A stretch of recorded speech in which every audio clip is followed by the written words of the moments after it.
ನಮಸ್ಕಾರ ಬಂಧುಗಳೇ. ಈ ಸೃಷ್ಟಿಯಲ್ಲಿ ಜೀವಿಗಳು ಹುಟ್ಟಿದ ಕ್ಷಣದಿಂದ ಸಾಯುವವರೆಗೂ ಬೆಂಬಿಡದೆ ಕಾಡುವ ಒಂದು ಆಸೆ ಎಂದರೆ ಅದು ಹಸಿವು. ಹೊಟ್ಟೆಯ ಹಸಿವನ್ನು ನೀಗಿಸಿಕೊಳ್ಳಲು ಮನುಷ್ಯ ಏನೆಲ್ಲ ಕಷ್ಟಪಡುತ್ತಾನೆ ಅಲ್ವಾ. ಆದರೆ ಇಡೀ ಜಗತ್ತಿನ ಸಕಲ ಚರಾಚರ ವಸ್ತುಗಳಿಗೆ, ಸಣ್ಣ ಇರುವೆ ಇರಲಿ ಅಥವಾ ದೊಡ್ಡ ಆನೆಯೇ ಇರಲಿ, ಪ್ರತಿಯೊಬ್ಬರಿಗೂ ಆಹಾರ ನೀಡುವ ಜವಾಬ್ದಾರಿಯನ್ನು ಹೊತ್ತಿರುವವಳು ಆ ಜಗನ್ಮಾತೆ ಆದಿ ಪರಾಶಕ್ತಿ. ಕರ್ನಾಟಕದ ಮಲೆನಾಡಿನ ಮಡಿಲಲ್ಲಿ ಭದ್ರಾ ನದಿಯ ತೀರದಲ್ಲಿ ಅಂತಹುದೇ ಒಂದು ಅದ್ಭುತ ಶಕ್ತಿ ಕೇಂದ್ರವಿದೆ. ಅದುವೇ ಹೊರನಾಡು ಶ್ರೀ ಅನ್ನಪೂರ್ಣೇಶ್ವರಿ ಸನ್ನಿಧಿ. ಇಲ್ಲಿ ತಾಯಿ ಅಕ್ಷಯ ಪಾತ್ರೆಯನ್ನು ಹಿಡಿದು ನಿಂತಿದ್ದಾಳೆ.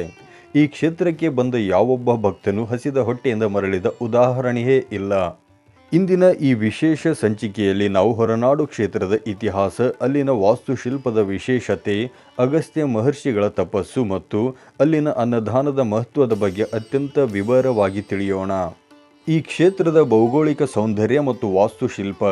ಚಿಕ್ಕಮಗಳೂರು ಜಿಲ್ಲೆಯ ಪಶ್ಚಿಮ ಘಟ್ಟಗಳ ಸುಂದರ ಪರಿಸರದಲ್ಲಿ ಹೊರನಾಡು ನೆಲೆಸಿದೆ. ಇಲ್ಲಿನ ಗಾಳಿಯಲ್ಲಿ ಕಾಫಿ ಮತ್ತು ಏಲಕ್ಕಿಯ ಸುಗಂಧ ಬೆರೆತಿದೆ. ದೇವಾಲಯದ ಸುತ್ತಲೂ ಕಾಣುವ ಎತ್ತರದ ಪರ್ವತಗಳು ಆಕಾಶವನ್ನೇ ಮುಟ್ಟುವಂತೆ ಕಾಣುತ್ತವೆ. ಮಲೆನಾಡಿನ ಪ್ರಶಾಂತತೆ ನಿಮ್ಮ ಮನಸ್ಸನ್ನು ಆಧ್ಯಾತ್ಮದ ಕಡೆಗೆ ಸೆಳೆಯುತ್ತದೆ. ಈ ದೇವಾಲಯದ ವಾಸ್ತುಶಿಲ್ಪದ ಬಗ್ಗೆ ಹೇಳಲೇಬೇಕು. ಇದು ಸಾಮಾನ್ಯ ದೇವಾಲಯಗಳಿಗಿಂತ ಭಿನ್ನವಾಗಿದೆ. ಇಲ್ಲಿನ ಚಾವಣಿಗಳು ಕೇರಳ ಶೈಲಿಯ ಪೀಕು ಅಂದರೆ ಇಳಿಜಾರು ಹೆಂಚಿನ ವಿನ್ಯಾಸವನ್ನು ಹೊಂದಿವೆ. ಮುಂಭಾಗದ ಗೋಪುರವು ಸಾಂಪ್ರದಾಯಿಕ ಕರ್ನಾಟಕ ಶೈಲಿಯಲ್ಲಿದ್ದರೆ ಒಳಭಾಗದ ಗಾಯತ್ರಿ ಮಂಟಪವು ಅತ್ಯಂತ ವಿಶಾಲವಾಗಿದೆ. ಇಲ್ಲಿನ ಕಂಬಗಳಲ್ಲಿ ಕೆತ್ತಿರುವ ಕಲೆ ಮತ್ತು ದ್ವಾರದ ಮೇಲೆ ಕಾಣುವ ಲತಾ ಮಂಟಪದ ತೋರಣಗಳು ತಾಯಿಯ ಸನ್ನಿಧಿಗೆ ಒಂದು ಅದ್ಭುತ ವೈಭವವನ್ನು ನೀಡುತ್ತದೆ. ಅಗಸ್ತ್ಯ ಮಹರ್ಷಿಗಳು ಮತ್ತು ಕ್ಷೇತ್ರದ ಉಗಮ. ಹೊರನಾಡು ಕ್ಷೇತ್ರದ ಇತಿಹಾಸ ಇಂದಿನದಲ್ಲ, ಇದು ಸಾವಿರಾರು ವರ್ಷಗಳ ಪುರಾತನವಾದದ್ದು. ಪುರಾಣಗಳ ಪ್ರಕಾರ ಮಹಾನ್ ಜ್ಞಾನಿಯಾದ ಅಗಸ್ತ್ಯ ಮಹರ್ಷಿಗಳು ಇಲ್ಲಿ ತಪಸ್ಸು ಮಾಡಿದ್ದರು. ಜಗತ್ತಿನಲ್ಲಿ ಆಹಾರದ ಕೊರತೆ ಉಂಟಾದಾಗ ಜೀವಿಗಳ ಸಂಕಟವನ್ನು ಕಂಡ ಮಹರ್ಷಿಗಳು ಅನ್ನಪೂರ್ಣೇಶ್ವರಿ ದೇವಿಯನ್ನು ಕುರಿತು ಪ್ರಾರ್ಥಿಸಿದರು. ಅವರ ಭಕ್ತಿಗೆ ಮೆಚ್ಚಿದ ತಾಯಿ ಇಲ್ಲಿ ಸ್ವತಃ ತಾನೇ ನೆಲೆಸಿದಳು. ಅಮ್ಮನವರು ಇಲ್ಲಿ ಅಡಿ ಇಟ್ಟ ಕ್ಷಣವೇ ಈ ಇಡೀ ಪ್ರದೇಶವು ಹಸಿರುಮಯವಾಗಿ ಧಾನ್ಯಗಳಿಂದ ಸಮೃದ್ಧವಾಯಿತು ಎಂದು ಸ್ಥಳ ಪುರಾಣ ಹೇಳುತ್ತದೆ. ಇಲ್ಲಿರುವ ದೇವಿಯ ಮೂರ್ತಿಯು ಕೇವಲ ಒಂದು ಶಿಲೆಯಲ್ಲ, ಅದು ಭಕ್ತರ ನಂಬಿಕೆಯ ಸಂಕೇತ. ಆದಿಶಂಕರಾಚಾರ್ಯರು ಕೂಡ ಈ ಕ್ಷೇತ್ರದ ಮಹಿಮೆಯನ್ನು ಕಂಡು ಇಲ್ಲಿ ಶ್ರೀ ಚಕ್ರವನ್ನು ಪ್ರತಿಷ್ಠಾಪಿಸಿದರು ಎಂಬ ನಂಬಿಕೆ ಇದೆ. ದೇವಿಯ ದಿವ್ಯ ದರ್ಶನ ಮತ್ತು ಶ್ರೀಚಕ್ರದ ರಹಸ್ಯ. ದೇವಾಲಯದ ಒಳಗೆ ಪ್ರವೇಶಿಸುತ್ತಿದ್ದಂತೆ ಗರ್ಭಗುಡಿಯ ಕತ್ತಲಿನಲ್ಲಿ ಬೆಳಗುವ ದೀಪಗಳ ನಡುವೆ ತಾಯಿ ಅನ್ನಪೂರ್ಣೇಶ್ವರಿಯ ದರ್ಶನವಾಗುತ್ತದೆ.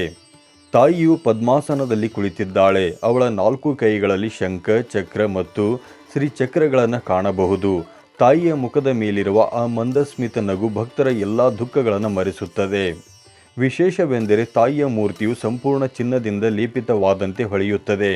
ಇಲ್ಲಿರುವ ಶ್ರೀಚಕ್ರದ ಮಹಿಮೆಯೇ ಅಂತಹುದು. ಶ್ರೀಚಕ್ರವು ದೇವಿಯ ಎಲ್ಲ ಶಕ್ತಿಗಳ ಕೇಂದ್ರಬಿಂದು. ಯಾರು ಇಲ್ಲಿ ಬಂದು ತಾಯಿಯ ಕಣ್ಣುಗಳಲ್ಲಿ ಕಣ್ಣಿಟ್ಟು ಪ್ರಾರ್ಥಿಸುತ್ತಾರೋ ಅವರಿಗೆ ಜೀವನದಲ್ಲಿ ಎಂದಿಗೂ ಜ್ಞಾನ ಮತ್ತು ಅನ್ನದ ಕೊರತೆ ಬರುವುದಿಲ್ಲ. ಅನ್ನದಾನ ಮತ್ತು ಕಷಾಯ ಪ್ರಸಾದ. ಹೊರನಾಡು ಎಂದರೆ ತಕ್ಷಣ ನೆನಪಾಗುವುದು ಅನ್ನದಾನ. ಇಲ್ಲಿ ಜಾತಿ, ಮತ, ಪಂಥಗಳ ಭೇದವಿಲ್ಲದೆ ಪ್ರತಿಯೊಬ್ಬರಿಗೂ ಉಚಿತವಾಗಿ ಊಟದ ವ್ಯವಸ್ಥೆ ಇರುತ್ತದೆ. ದಿನದ 3 ಹೊತ್ತು ಇಲ್ಲಿ ಮಹಾಪ್ರಸಾದ ವಿನಿಯೋಗ ನಡೆಯುತ್ತದೆ.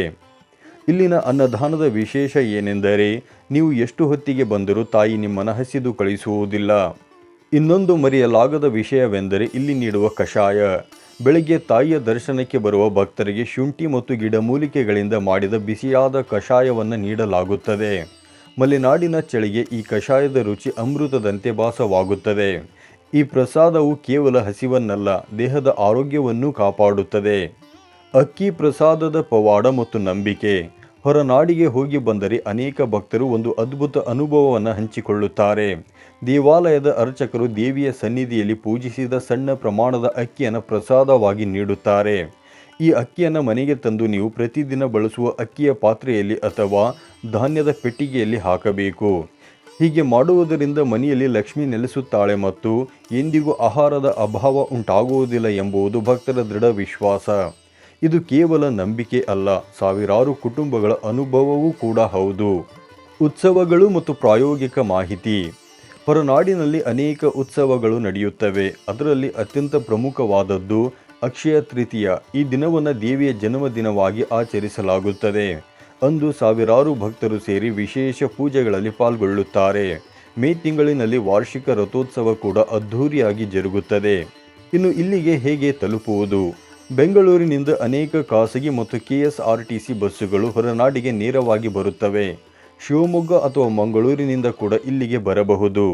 ದೇವಸ್ಥಾನದ ವತಿಯಿಂದ ಅನೇಕ ಗೆಸ್ಟ್ ಹೌಸ್ಗಳಿವೆ. ಇತ್ತೀಚೆಗೆ ಆನ್ಲೈನ್ ಬುಕ್ಕಿಂಗ್ ವ್ಯವಸ್ಥೆಯೂ ಕೂಡ ಲಭ್ಯವಿದೆ.